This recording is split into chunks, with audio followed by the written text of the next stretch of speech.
seperti apa kok caranya untuk tetap menjaga mereka tetap optimis, terus kompetitif, dan mau apa ya, ada keinginan lebih gitulah kok dengan segala keterbatasan ini.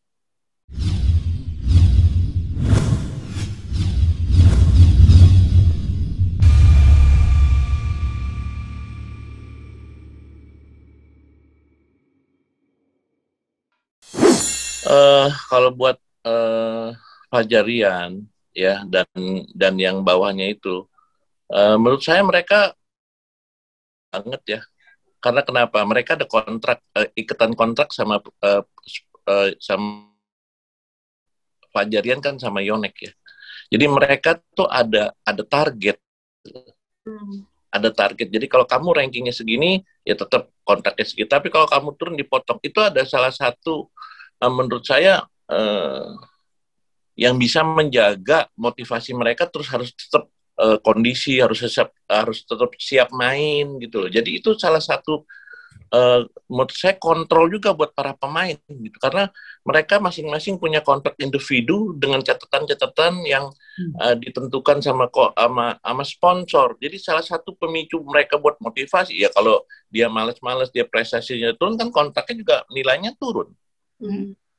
Itu dari satu sisi. Kalau dari sisi saya ya biasa, kita kadang suka ngobrol di ruang makan, kasih motivasi mereka lah gitu. Apa namanya, dengan cara saya lah ngomong, memotivasi mereka, mungkin dari setelah selesai latihan atau lagi di ruang makan kita ketemu. Kadang-kadang saya suka begitu, jadi memberikan motivasi. Kalau yang muda-muda jauh lebih mudah lah, karena mereka kan masih belum sampai titik yang di atas, masih istilahnya mereka masih berjuang ya, dan motivasinya kan gampang loh. Kalau kamu mau kontraknya MM-an ya kamu prestasinya bagus, ya udah itu aja motivasi.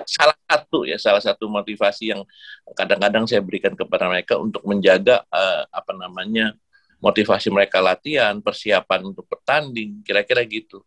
Oh ini aku masih penasaran. Oke lah kok mereka terikat dengan kontrak dan harus ada klausul-klausul yang dipenuhin. Tetapi kita melihat Fajarian nih sekarang kok ya. Sering ngeliatnya gimana sih kok? Kalau saya ngeliatnya harusnya dari Asian Games tuh udah bagus banget ya mereka ya kok. Maksudnya udah harusnya grafiknya udah lebih naik lagi. Kenapa sekarang kok kayaknya belum seperti yang diharapkan? Kok Eri ngeliatnya gimana kok? Ya kemarin sih saya tanya sama mereka bilang karena touch-nya hilang karena hampir setahun nggak ada pertandingan gitu ya. Masih belum ketemu ini feelingnya, pertandingannya masih belum balik lagi kayak dulu. Dia bilang masih nyari-nyari lagi nih, kayak hilang banget waktu kemarin di Thailand ya. Waktu di Thailand saya bilang, kok kenapa kamu penampilannya drop banget? Dia bilang nggak ketemu ini feeling waktu saat bertanding di lapangannya. Itu satu. Kedua di bawahnya ini ada dadakannya Leo Daniel nih nyodok. Ya, itu jadi ya itu jadi beban juga buat mereka, dan apalagi ketemu kemarin terakhir, ketemu di Thailand mereka kalah. Jadi mungkin itu yang bisa jadi harusnya sih menurut saya ada dua negatif, ada satu positif. Positifnya harus memicu dia lebih jangan sampai kalah lagi. Nah, yang negatifnya jadi pikiran. Nah, itu kan mereka yang bisa ngatasin sendiri dengan caranya mereka masing-masing. Penilaian saya sih gitu, Yun. Ya. Ya. Berarti persaingan di ganda putra sendiri itu ternyata ada positif negatifnya juga ya kok buat pemain. Iya dong. Iya. Ya, itu yang harus dibangun terus ya. Jadi jangan yang muda juga nggak mau kalah, yang tua juga nggak mau kalah. Gitu. Yang senior juga harus saling bersaing gitu. Nah, itu yang harus kita ciptain sebagai pelatih, kita ciptain di latihan.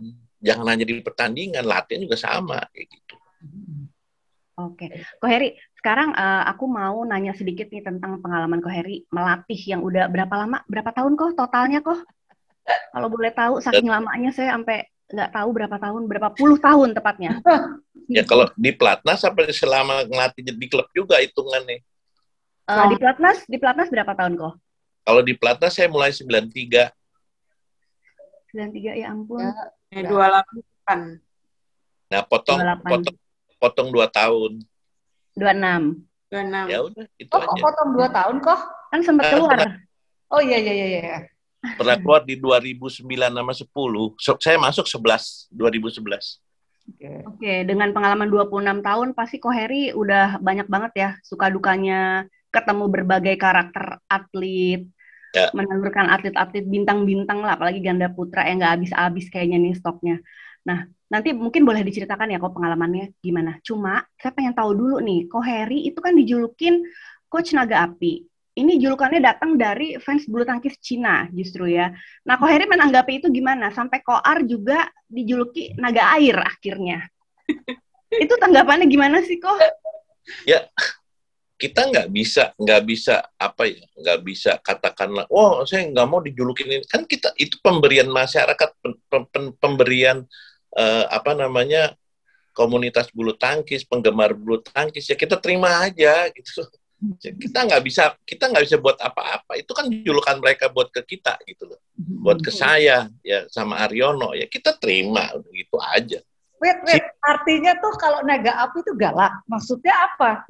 Kayak sangar gitu kayaknya. Wow, nih lihat nih hasilnya nih berderet gitu loh Mbak, anak-anak ininya gitu maksudnya. Harus tanya itu loh, tanya BL-nya Cina itu alasannya kenapa gitu dikasih nama Coach Naga. Itu soalnya melekat banget sama Ko Heri sampai sekarang kayaknya kalau lihat-lihat di berita pun bahkan penulisannya udah Coach Naga Api. Benar. Kayak Fit, aku nggak mudeng. Maksudnya kalau naga api itu cenderung berapi-api. Ini karakter pelatihnya atau apa nih? Naga air tuh maksudnya lebih tenang. Maksudnya gimana? Nah, nggak tahu Mbak. Jadi waktu itu kan nggak langsung Koar dikasih julukan Coach Naga Air. Jadi agak sempet lama dulu baru jadi Coach Naga Air. Tapi setelah dipikir-pikir, oh iya benar juga ya. Karena Koar itu kan kalau kelihatan dari luar lebih kalem. Kalau Ko Heri kan di lapangan lebih kayak wah ayo gitu-gitu. Jadi ya emang sih masuk juga. Cuma nggak tahu deh BL Cina nih sebenarnya apa ya elemennya ya. Elemen-elemennya. Tapi Ko Heri memang kan kalau ngelatih gitu nggak sih? Ko Heri itu sama Koar itu balance gitu. Yang satu galak, yang satu baik menenangkan gitu. Dalam keseharian tuh begitu nggak sih kok tanggapan anak-anak? Kalau di lapangan sih kelihatan banget lah. Ko Heri kalau lagi nge-coach kan, aduh ampun deh. Kalau kan mau poin berisik. Ya dia tenang aja gitu. Gimana Ko Heri? Ya mungkin itulah yang bisa menjadi mereka kasih julukan kita itu saya Mariono.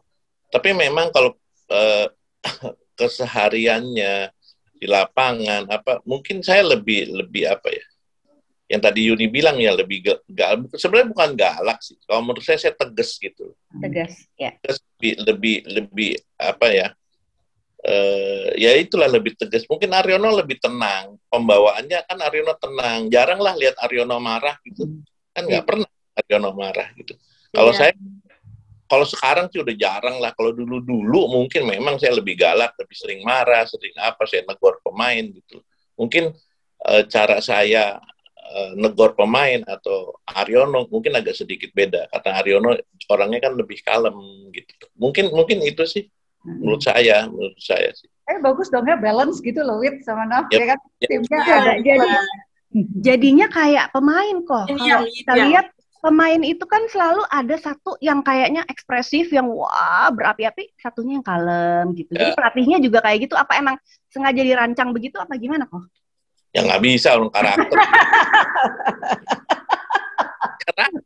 nggak bisa kita rancang-rancang kayak sinetron kalau rancang-rancang.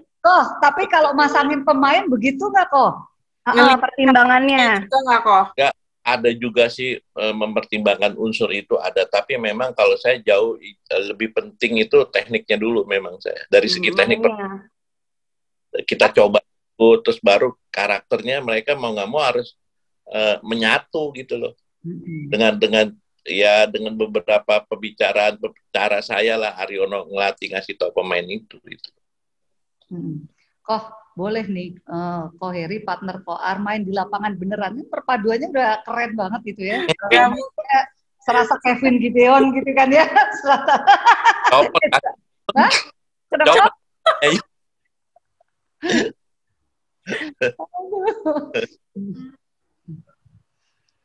Terus gimana, Wit? Berarti 26 tahun melatih tadi belum diceritain ya, Wit?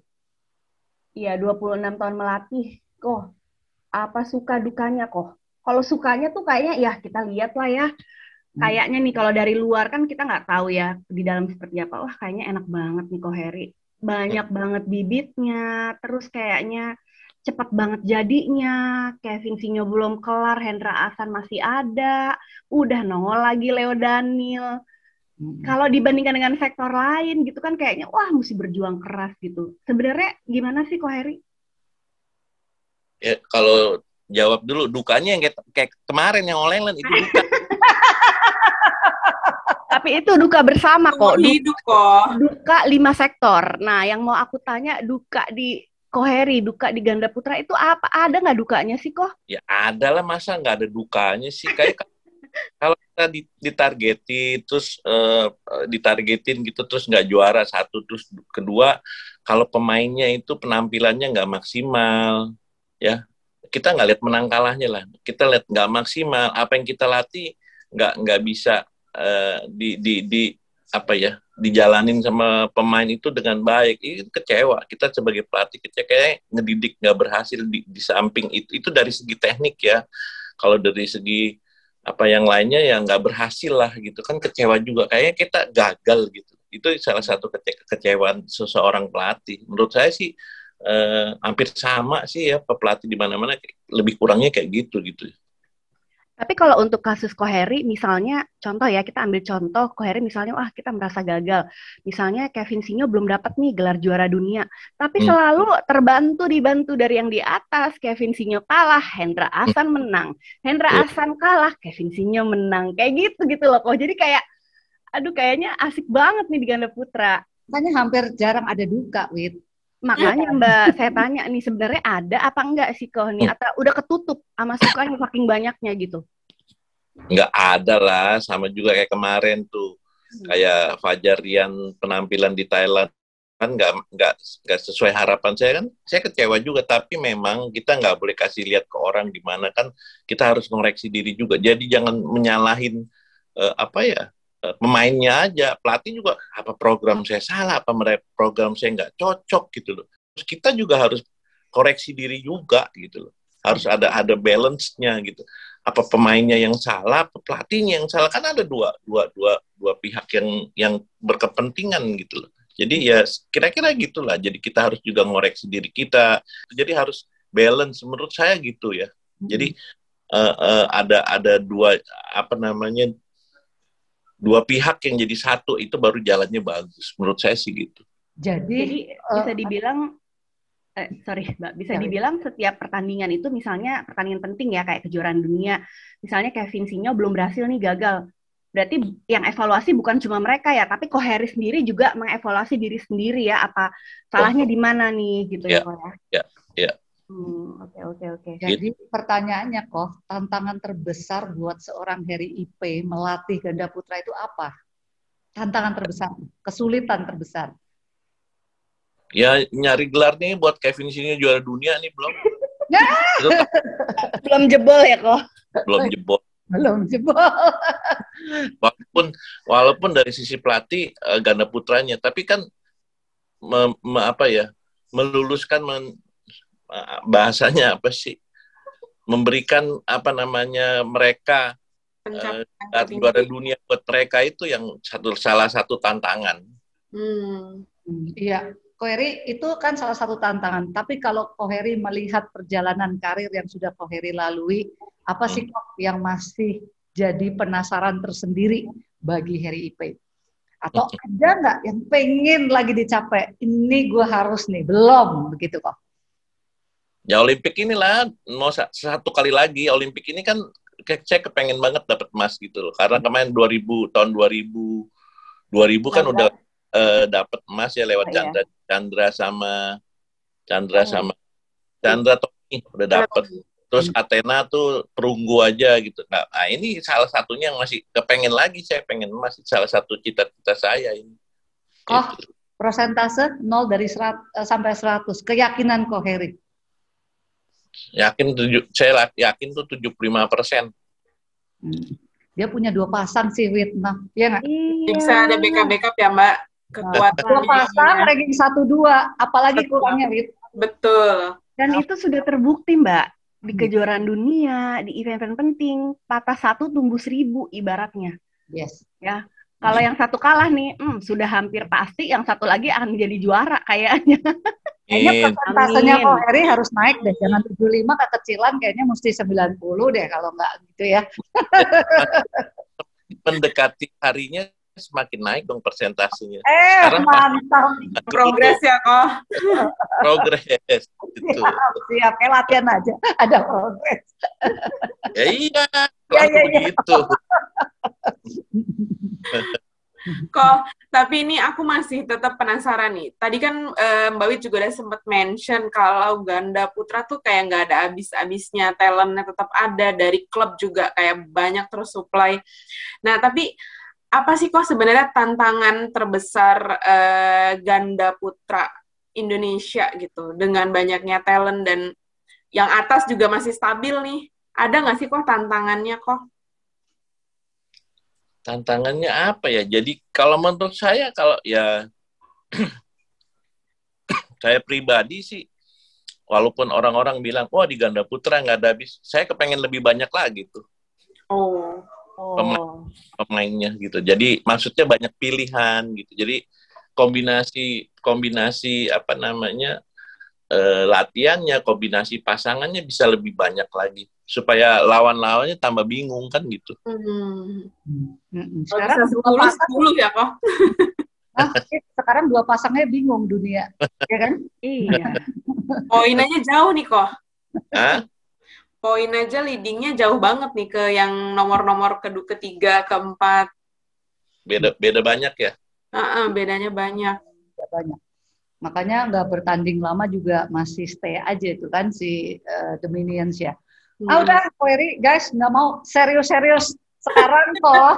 Ini kita ada pertanyaan cepat, kapan lagi bisa wawancara Koheri tapi dalam situasi yang lebih santai gitu. Kok pertanyaan cepat, harus milih loh kok salah satu, nggak boleh bilang nggak mau ini, nggak mau itu, nggak boleh kok. Harus milih salah satu dan cepat jawabnya.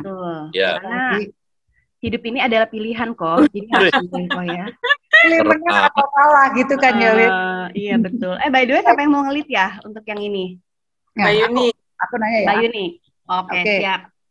Oke, Koheri, kita mulai. Pilihan cepat ya, Koheri. Ya. 1, Hendra Kido apa Chandra Sigit?